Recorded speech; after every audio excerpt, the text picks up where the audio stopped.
Hey everybody, I decided to mount some propane tanks onto the Rugged Rhino. So I started looking into that,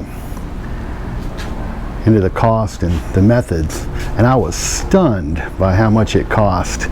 To begin with, you know, a regular 20-pound tank you can buy for about $40 or so. And I thought the others might be more expensive because they don't sell as many of them. And as it turns out, a 5-pound tank is about 80 bucks, at least the cheapest one I could find. And an 11-pound tank is also 80 bucks.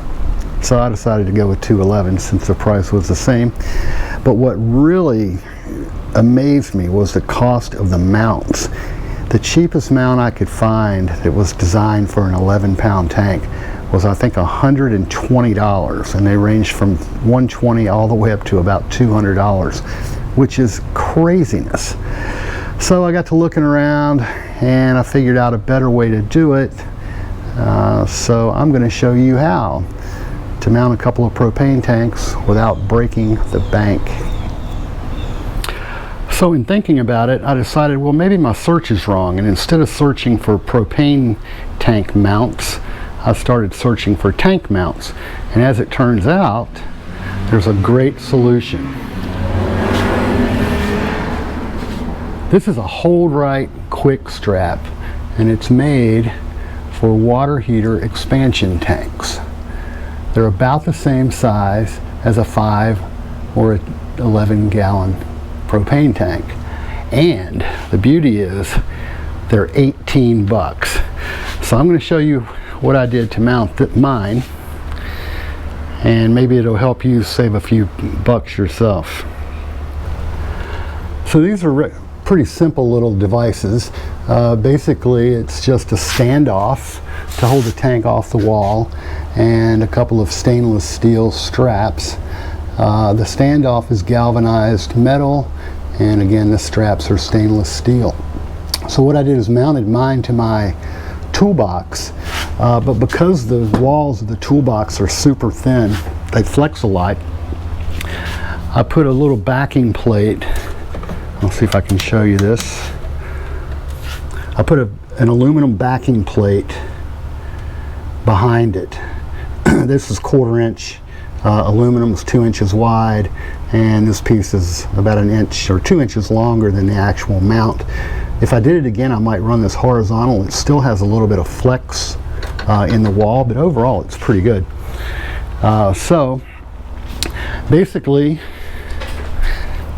you just line this thing up, mount it. I also put behind it, I don't know if you can see this or not, this material is it's rug backing. Some people use it for shelf liner, but I put that back there so it wouldn't rub all the paint off my toolbox. It gives it a little bit of cushion.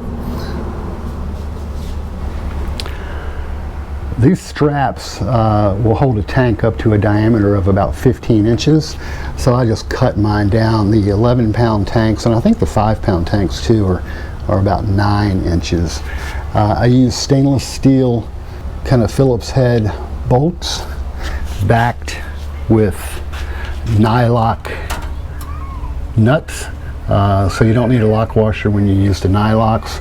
They snug down pretty good. I think anytime anything's subject to vibration, you want to use a nylock instead. So again, pretty simple. I just set it down, and down here, this looks kind of crappy, but I put a little piece of rubber on top of the trailer tongue frame just to keep the metal to metal separated, so I wouldn't scratch off my finish on the tongue frame, and also to keep the rattling and the noise down. So that works fairly well. What these are, they just fit inside of the bottom ring of the tank and keep the bottom from moving back and forth. So anyway, after I got it mounted, I got to thinking, hey, you know, if I do have some sort of a failure in the straps, whether they work themselves loose or they break, I don't need a propane tank hurling down the highway. So I decided to put a safety clip on. This is just a common U-bolt. I adjusted it out. You can see that's bolted through the box itself. And then I happen to have some hammock carabiners. And with the carabiner, if I do have a failure at the strap, this carabiner is not going to let the tank fall off and will hold it on there at least until I have time to figure out what's going on. And the last thing I did to keep the carabiner from rattling around too much is I put a little cable tie right here just to kind of hold that in place and cut out most of the rattle. So altogether, I think this works out fairly well. You know, those straps, instead of 120 bucks a piece, are $18 a piece. So I got the whole thing complete for just about $200, and that's for both tanks. Looking at it on the other way, I think the first time I was looking, I was at about somewhere around $350, maybe even $400. I forget now exactly, but this is a good setup. Very sturdy. I don't think it's going anywhere. And if these do work loose, I've got a safety. Helps you save a few bucks and get yourself some nice mounts. So that's it for this little video. I am checking out of Boomerville. Have a great one. Bye.